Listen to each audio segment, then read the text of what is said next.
And what's happening now with Saudi Arabia, I believe, and I am subject to correction, that the Saudi leadership, those who today control power in Saudi Arabia, the young prince who is the son of the king, the young reckless schoolboy, he probably understands, and there are others around him he's been able to convince, that yes, the big war is coming,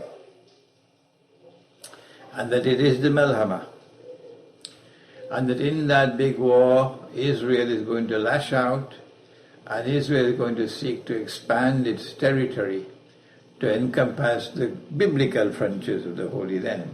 And of course, the biblical frontiers of the Holy Land are in conflict with the frontiers of the Holy Land in the Quran. Which one is correct? Time will tell.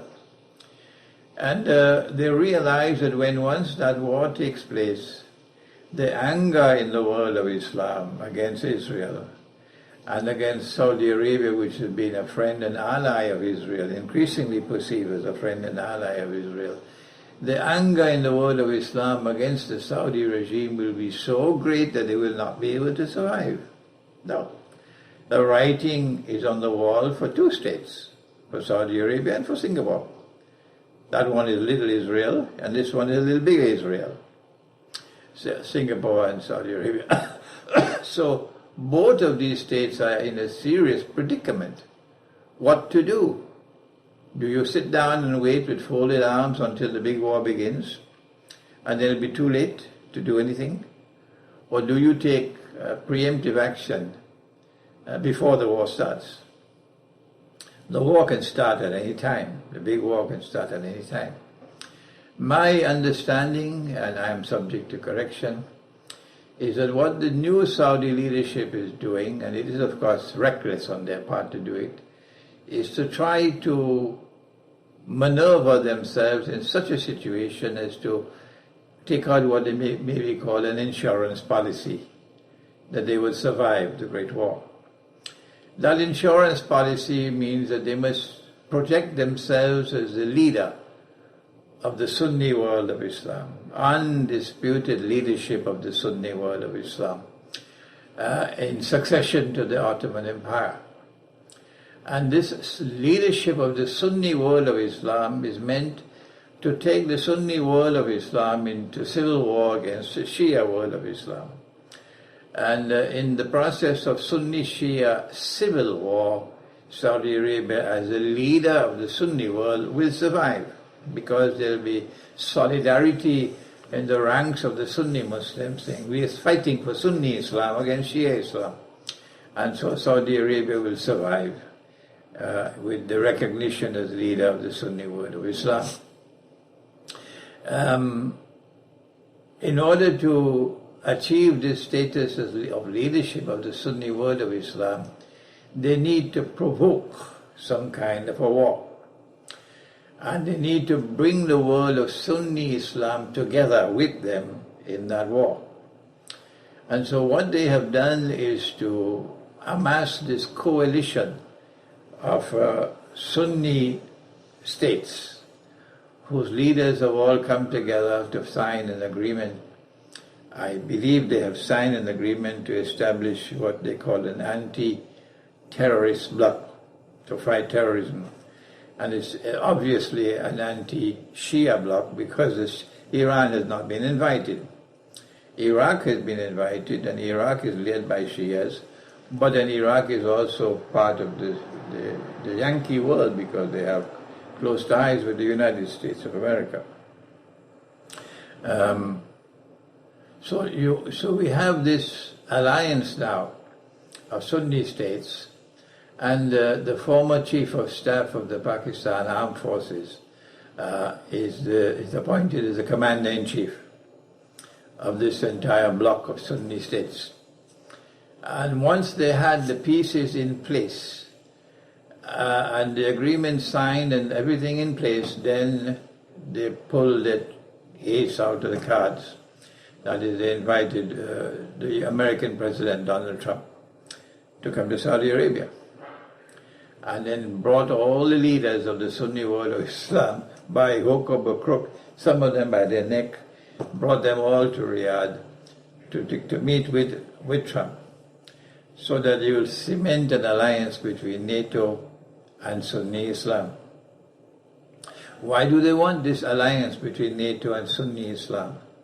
What is the big plan at work? And how does Qatar fit into this? I am of the opinion that Qatar, because it has been, like Saudi Arabia, a major actor supporting state-sponsored terrorism, arming the Yankee jihadists, I call them, arming them, providing them with weapons, providing them with funds, providing them with training, providing them with logistical support, to wage their bogus jihad in Syria, to wage their bogus jihad in Iraq, to wage their bogus jihad in Libya. Qatar and Saudi Arabia have been the two major actors in this state-sponsored terrorism. But the difference between Qatar and Saudi Arabia is that Qatar is exposed geographically. It's a peninsula jutting out into the sea and facing Iran. And once war starts with Iran, Qatar is finished. Saudi Arabia has a big landmass, and Saudi Arabia therefore will be able to put up some resistance, but Qatar no. So Qatar realized that they can't be part and parcel of this grand alliance that is going to, with NATO, that is going to take some kind of a military action that eventually would provoke Sunni Shia civil war. And so Qatar is not prepared to toe the line. And Qatar wants to hedge her bets by maintaining friendly ties with Iran, while yet promoting terrorism. And the Saudis are not prepared to allow any Sunni state to step out of line, because if one were to show the courage to step out of line and resist, then that will help others, that will give support to others, that will give encouragement to others who similarly have misgivings and so on. They're not too happy with it. They also will take some support from Qatar standing up, and they also will be reluctant to join. And the Saudis cannot allow that. They want a solid Sunni bloc standing behind them, and then put this solid Sunni bloc in alliance with NATO. That's why you have Trump there. And this is the reason why you have this conflict now between Saudi Arabia and Qatar and Saudi client states around Saudi Arabia, supporting Saudi Arabia. Well, then what is the grand plan? What is the master plan? What do the Saudis want to do? And for this they need to have the solidarity of the Sunni world. I have already said that the master plan, of course, is to foment, to provoke Sunni Shia civil war. And this will solidify Saudi Arabia's position of leadership over the Sunni world, and it will be like an insurance policy ensuring that the Saudis will survive the great war which is coming. But I want to now suggest that there's something else at work. And this is the most important thing that I want to share with you in this brief talk. And that is that I fear, I hope I'm wrong, I wish I'm wrong, but I see the moves on the chessboard, and I read it and understand it in this way, that there's going to be a lightning move to land troops in Syria, northern Syria. Land troops from every single NATO member state and every single Sunni Muslim state led by Saudi Arabia. And this is what our Prophet ﷺ was speaking about when he mentioned that they come under 80 flags. And each flag would have 12,000 troops under the flag. I hope I'm wrong, I wish I'm wrong, but this is what I fear. That this prophecy of Prophet Muhammad ﷺ might be fulfilled.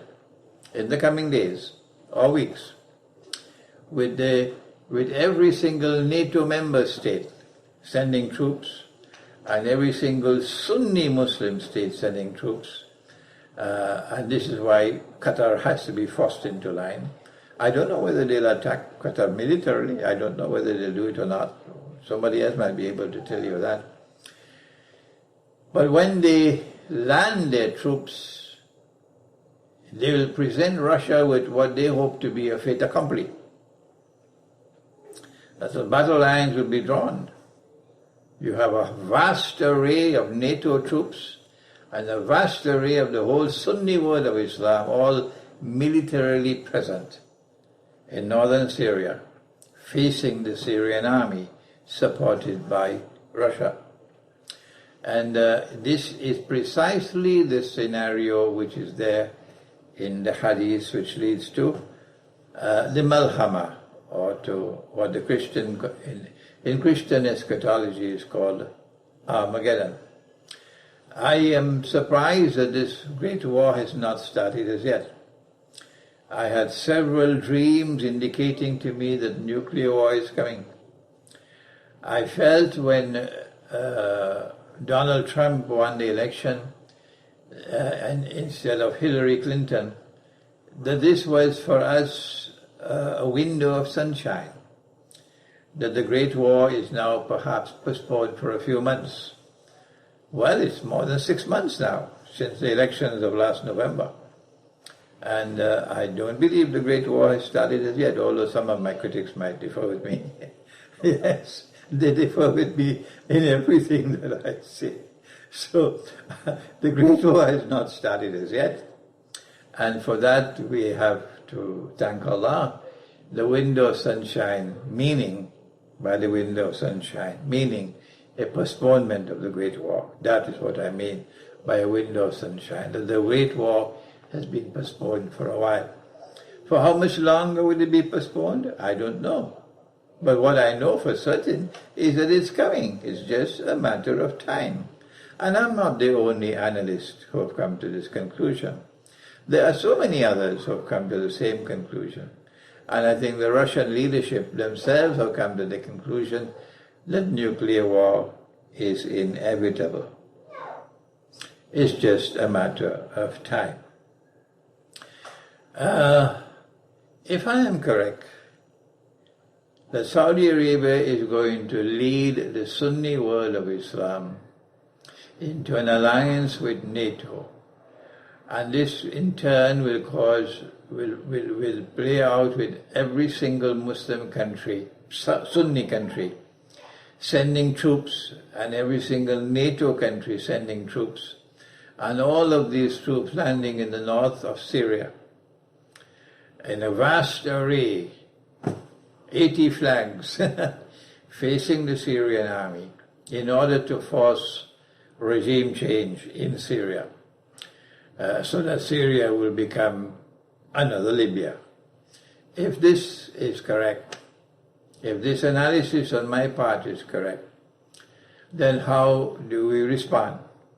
So we say that we have to choose now between the two rooms. Which one is it who will be the ones with whom we should form an alliance in Akhir Zaman? Because Allah says in the Quran, if you don't do it, there will be fitna in the world and great fasad if you don't do it.